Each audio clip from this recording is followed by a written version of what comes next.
Sir, जिस दिन election हो रहा है बीजेपी बढ़त दिखाई दे रही है, कैसे देखते हैं? सबसे पहले तो भारतीय जनता पार्टी के लोगों को जीत मिली है, उन्हें बधाई, और आशा करता हूं कि जो जनादेश दिल्ली की जनता ने उन्हें दिया है उसकी वो प्रतिपूर्ति करेंगे। और वे सब आम आदमी पार्टी के लाखों करोड़ों कार्यकर्ता जो अन्ना आंदोलन से आए, जिनके बहुत ही निश्चल, निष्पाप और बड़े भारत की राजनीति को बदलने के सपने की हत्या एक निर्लज्ज, नीच, मित्रहंता, आत्ममुग्ध और चरित्रहीन व्यक्ति ने की, उसके प्रति तो क्या संवेदना। दिल्ली को उससे मुक्ति मिली। और मैं ये जानता हूं कि अब जो आम आदमी पार्टी में लोग बच गए थे सत्ता के लोभ में, लालच में, पदों के लिए, उस पैसे के चक्कर में, वे सब भी अब वापस जाएंगे, लौटेंगे, कुछ अपने व्यवसायों में लौटेंगे, कुछ पार्टियों में चले जाएंगे। और पतन यहां से प्रारंभ हुआ है उन लोगों का।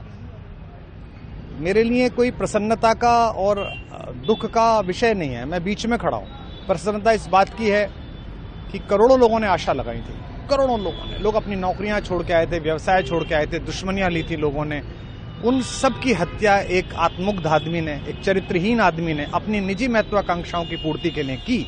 उसको दंड मिला, ईश्वरीय विधान से दंड मिला। प्रसन्नता इस बात की भी है कि न्याय हुआ। आज जब कहना नहीं चाहिए, लेकिन आज टीवी पर जब जंगपुरा का निर्णय आया और सामने दिखाई दिया कि मनीष हार गया, तो सदा तटस्थ रहने वाली और राजनीति से विरत रहने वाली मेरी पत्नी जो है, उसकी आंख में आंसू आ गए, वो रोने लगी। क्योंकि उसी से उसने कहा था कि अभी तो है ताकत, और उसने कहा था भैया ताकत सदा तो नहीं रहती। तो ये अहंकार आशा करता हूं अगले लोग नहीं करेंगे, जो बाकी दल है वो नहीं करेंगे, इससे सबक लेंगे। और दिल्ली के नागरिकों को मैं अच्छे शासन के लिए बधाई देता हूं। अब भारतीय जनता पार्टी अपने नेतृत्व में सरकार बनाकर दिल्ली के जो दुख थे पिछले 10 वर्ष के, उन्हें दूर करे।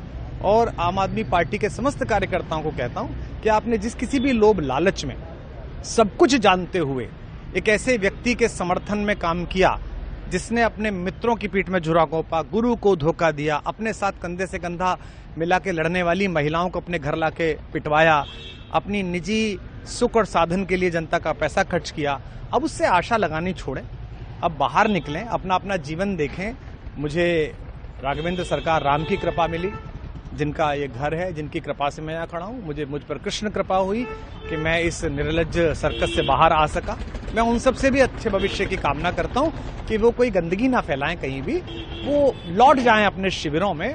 जिस तरह माधव को, कृष्ण को दूत देखकर भी भरी सभा में अट्टहास करने वाला दुर्योधन जो ये कहता था, सुचिग्रम नैव दास्यामि बिना युद्धे न केशवः, बिना युद्ध के 5 गांव भी नहीं दूंगा, आज वो अपनी सीटों के लिए तरस रहा है। और मुझे पता है कि इस दुर्योधन का अंत भी टूटी हुई जंघा के साथ बड़ा ही दारुण होगा, और भारतीय राजनीति एक कलंकित अध्याय के रूप में इस बौने दुर्योधन को और इसके दरबार के तमाम शकुनियों को याद करेगी। मैं उनकी मुक्ति की कामना करता हूं कि ईश्वर उन्हें इस दुख से बाहर निकाले, और समस्त लोगों को बधाई देता हूं कि चलिए अंततः न्याय हुआ। सर, बात करें दिल्ली के चुनाव या यूपी के उपचुनाव मिर्जापुर को लेकर, चुनाव आयोग पर तमाम तरह के आरोप लगाए जा रहे हैं। अखिलेश यादव ने कल कहा कि वहाँ उपचुनाव में मिलकर, ये राजनीतिक विषय है, इस पर मैं राजनीतिक कार्यकर्ता नहीं हूं, तो इस पर मेरी टिप्पणी शोभनीय नहीं है, वो आपस में सब जाने। लेकिन दिल्ली के चुनावों को लेकर एक मिश्रित प्रतिक्रिया है। दुख है कि अन्ना आंदोलन से एक ऊर्जा जो पैदा हुई थी, जिससे देश में एक सकारात्मक बदलाव हो सकता था, एक वैकल्पिक राजनीति हो सकती थी, उसकी हत्या एक अहंकारी आदमी ने, एक आत्ममुग्ध और असुरक्षित आदमी ने कर दी। मैं आशा करता हूं कभी न कभी भारत में ऐसा सूर्योदय किसी न किसी दल में अवश्य होगा, जो भारत को जहां पहुंचना है वहां पहुंचाने का मार्ग प्रशस्त करेगा। बहुत धन्यवाद।